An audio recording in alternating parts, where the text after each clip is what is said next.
Hello everyone.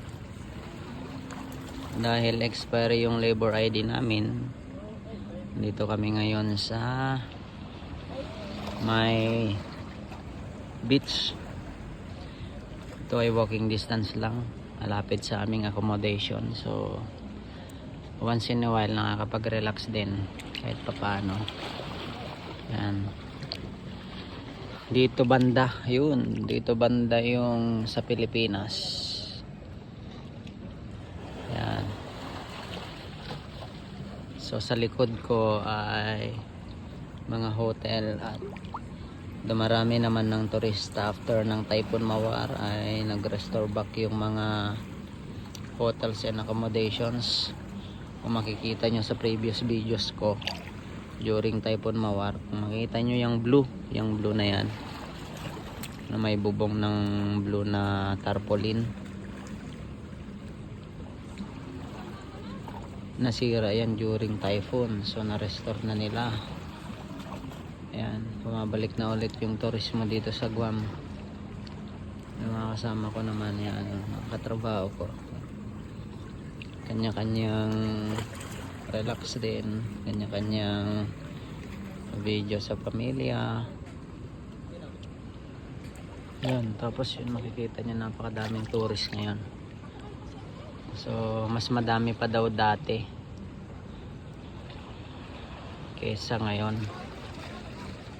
Before pandemic daw talagang punong-punong dito ng mga Japanese, Koreans, tapos mga taga mainland America, Filipinos. So marami dito. Ito lang yung mga nagawa namin dito sa Guam. Relax.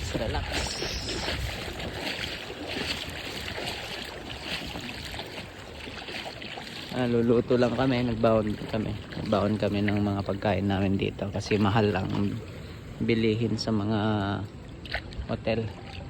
During typhoon dito kami nag-stay, diyan sa building na yan, Guam Reef Hotel. Yan, diyan kami nag-stay. So talagang ramdam namin dati yung lakas ng hangin saka yung bagyo dahil malapit sa dagat. Malinis, ang linis ng dagat nila dito. Malinis din. So yung iba nga namamasahe papunta rito, nagbubuk ng hotel para makaligo or para makapag-relax. So we grab the opportunity na wala kaming pasok para karoon din ng konting relaxation yung katawan after all those months of labor and hard work. Kailangan din namin ng mag-relax, magpahinga bilang OFWs. Ito yung mga libangan namin. Yan, kita nyo, yan yung mga local nila, mga Chamorro saka mga taga Marianas Islands, mga Tinyans,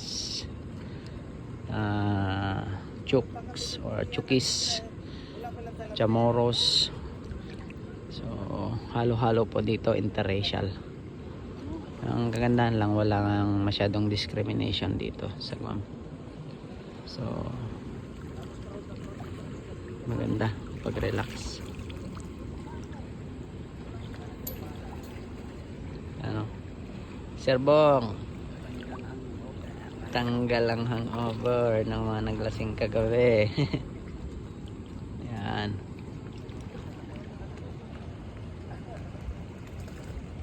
Yun, hanggang doon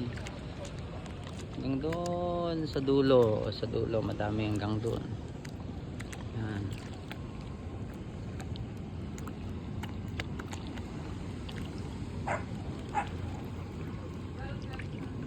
Yan. Bato. Pipishing ata si kuya.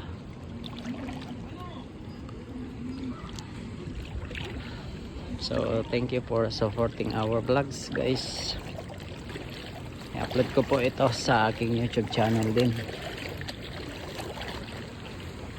So sa mga papunta pa lang dito sa Guam, so ito po yung mga small glimpse ng Guam Adventure or buhay OFW dito sa Guam. So keep on praying, keep on trying,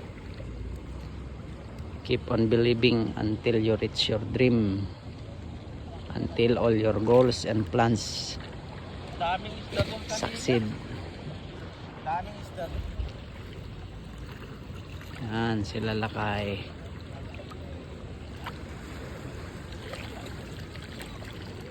So for now, have a blessed day everyone.